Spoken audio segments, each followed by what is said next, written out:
Bueno, hemos mostrado que una transformación canónica infinitesimal viene dada por este conjunto de expresiones, de tal manera que si nosotros proporcionamos la función generatriz g, pues entonces podemos calcular explícitamente la transformación canónica infinitesimal. También nosotros podríamos trabajar en forma inversa. Supongamos que ahora nos dan la transformación infinitesimal explícitamente. Entonces uno podría calcular la función generatriz g. Lo que vamos a hacer a continuación es calcular esta función generatriz cuando la transformación corresponde a una rotación infinitesimal en el espacio.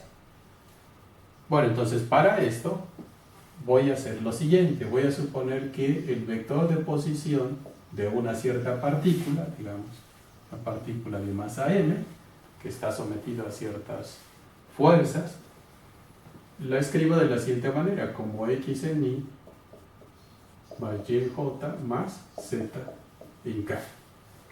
Y ya a continuación realizo una rotación de este vector de posición alrededor del eje z por un ángulo phi.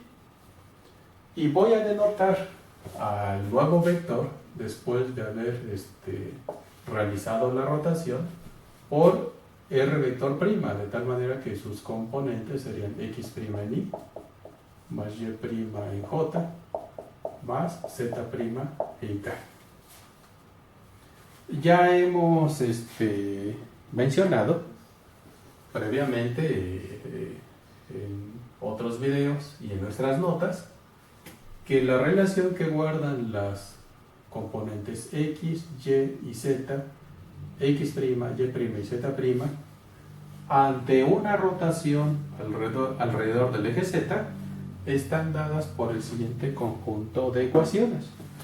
Me dice que x' es igual a x por el coseno de phi más y seno de phi, que y' es igual a menos x seno de phi más y coseno de phi, y que z' es igual a z. Bueno, entonces esta es la relación que guardan las componentes del vector r con las componentes del vector r' ante una rotación por un ángulo phi.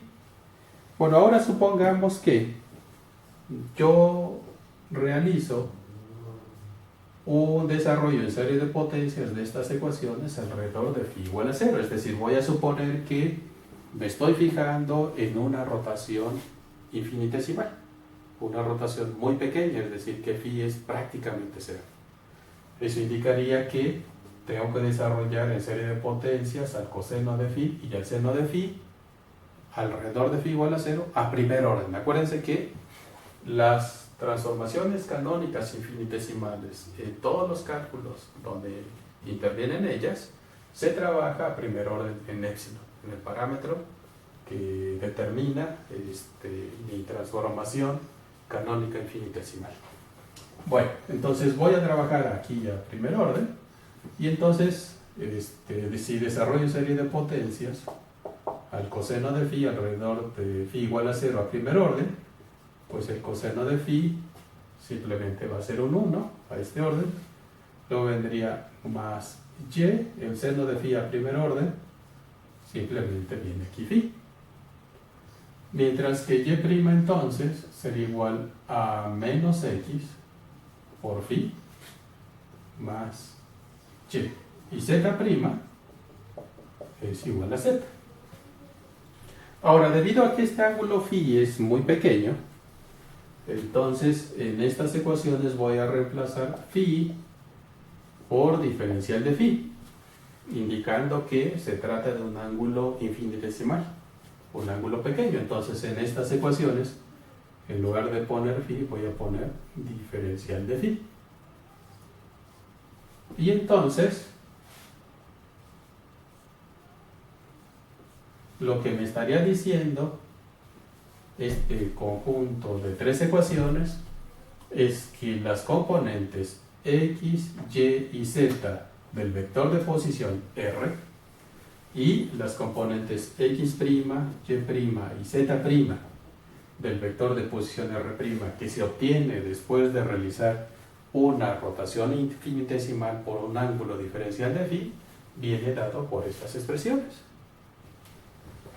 Bueno, si yo hago lo mismo con el vector de momento lineal de mi partícula, pues entonces voy a encontrar relaciones exactamente similares a estas. Entonces, ¿qué es lo que yo voy a encontrar? Bueno, encontraría, lo voy a poner con otro color, encontraría que P subíndice x' es igual a P subíndice x más P subíndice y diferencial de phi. P subíndice y' es igual a menos P subíndice x diferencial de phi más P subíndice y P subíndice z sub z' es igual a P subíndice z. Y eso le ocurriría a cualquier otro vector que experimente una rotación infinitesimal por un ángulo diferencial de phi. Bueno, entonces nosotros estamos interesados en reescribir este conjunto de 6 ecuaciones en la forma de una transformación infinitesimal, una transformación canónica infinitesimal. Entonces, para ello, vamos a hacer la siguiente analogía. Voy a suponer que mi coordenada generalizada Q1 es igual a X, Q sub 2 es igual a Y, Q sub 3 es igual a Z, mientras que P subíndice X es igual a, P sub 1 es igual a P subíndice X, P subíndice 2 es igual a P subíndice Y, P subíndice 3 es igual a P sub Z. Es decir, que mis viejas coordenadas Q1, Q2 y Q3 corresponden a las componentes del vector de posición R y que mis viejos momentos corresponden a las componentes del vector de posición del momento lineal de mi partícula. Mientras que mis nuevas coordenadas serían Q1 mayúscula sería igual a X', Q2 mayúscula sería igual a Y', Q3 mayúscula sería igual a Z'. Mientras que P sub 1 mayúscula sería igual a PX', P sub 2 mayúscula igual a P sub Y' y P sub 3 mayúscula igual a P sub Z'. Es decir, estaría pasando de las viejas coordenadas del espacio-fase con coordenadas X, Y, Z, PX, PY y PZ a las nuevas coordenadas del espacio-fase que son X', Y', Z', PX', PY' y PZ'. Entonces vuelvo a repetir. La idea será reescribir este conjunto de 6 ecuaciones en esta forma. Entonces, y en este caso va a correr desde 1 hasta 3. Y observen ustedes que la primera identificación que debemos hacer es que este diferencial de phi es igual a nuestro parámetro epsilon. De tal manera entonces que nosotros podríamos escribir lo siguiente, que Q1 mayúscula es igual a Q1 minúscula más epsilon derivada parcial de G con respecto de P sub 1, que Q sub 2 mayúscula es igual a Q sub 2 minúscula más epsilon por la derivada parcial de G con respecto de P subíndice 2, que Q3 mayúscula es igual a Q sub 3 minúscula más epsilon derivada parcial de G con respecto de P subíndice 3. Y bueno, a continuación yo lo voy a comparar con este conjunto de 3 ecuaciones. Y estas ecuaciones las voy a reescribir usando esa notación que tenemos ahí. Usando esa notación que tenemos ahí, esas 3 ecuaciones toman la siguiente forma. X'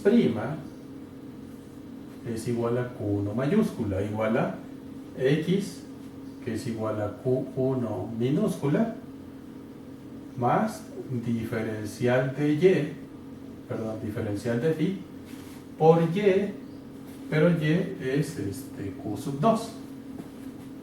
Aquí vendría Q subíndice 2. Y habré tomado en cuenta esta ecuación. La siguiente ecuación me dice que Q sub 2 mayúscula es igual a menos, bueno, voy a escribir, este término que está acá, sería entonces Q sub 2 minúscula menos diferencial de phi, aquí viene menos, y esta X es Q1 minúscula. Y habré tomado en cuenta esta ecuación. Mientras que esta última me dice que Q3 mayúscula es igual a Q3 minúscula. Entonces ya he podido escribir este conjunto de ecuaciones usando esta notación que tenemos ahí. Entonces ya voy yo a borrar aquí esto.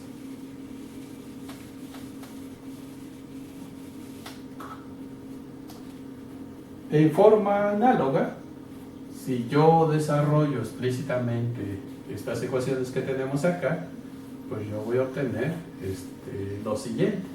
Voy a tener que P sub 1 mayúscula es igual a P sub 1 minúscula menos epsilon derivada parcial de G con respecto de Q1. Que P sub 2 mayúscula es igual a P sub 2 menos epsilon derivada parcial de G con respecto de Q2. Que P subíndice 3 es igual, mayúscula, es igual a P sub 3 minúscula menos epsilon parcial de G con respecto de Q3. Y la idea ahora, pues es escribir este conjunto de 3 ecuaciones, este conjunto de 3 ecuaciones corresponden a estas, y la idea es ahora reescribir estas 3 usando esa notación. Si hacemos esto, vamos a ver lo siguiente. P subíndice X' es P sub 1 mayúscula, y esto es igual a P sub X, que es P sub 1 minúscula, más diferencial de phi por P sub 2 minúscula. Entonces habré tomado en cuenta esta ecuación que está acá y entonces la voy a borrar. La siguiente ecuación me diría que P sub 2 mayúscula es igual a P sub 2 minúscula menos diferencial de phi por P sub 1 minúscula, y finalmente P sub 3 mayúscula es igual a P sub 3 minúscula.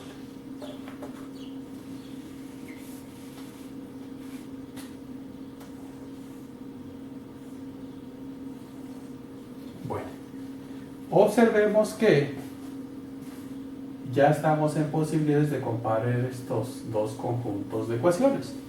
Y eso es lo que vamos a hacer en nuestro siguiente video.